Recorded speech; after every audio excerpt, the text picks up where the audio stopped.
பங்குச்சந்தையின் வீழ்ச்சிக்கு இது முக்கிய காரணியாக பார்க்கப்படுகிறது. தங்கம், பிட்காயின், வெள்ளியை தவிர எல்லாமே இறங்குமுகமாகத்தான் இருக்கிறது.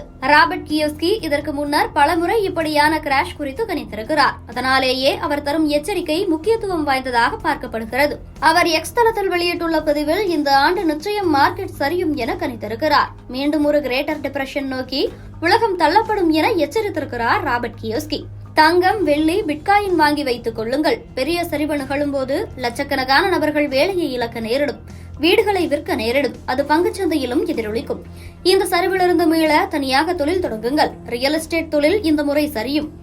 ஆனால் இந்த மாதிரியான சமயத்தில் நீங்கள் உங்கள் முதலீட்டை சரியாக தேர்வு செய்தால் பெரும் பணக்காரர் ஆவதற்கான வாய்ப்பு மிக அதிகம். அடுத்த சில மாதங்கள் கொடுமையானதாக இருக்கலாம் என எச்சரிக்கிறார் ராபர்ட் கியோஸ்கி. அதே சமயம் ராபர்ட் கியோஸ்கியின் கணிப்புகள் பொய்த்து போயும் இருக்கின்றன.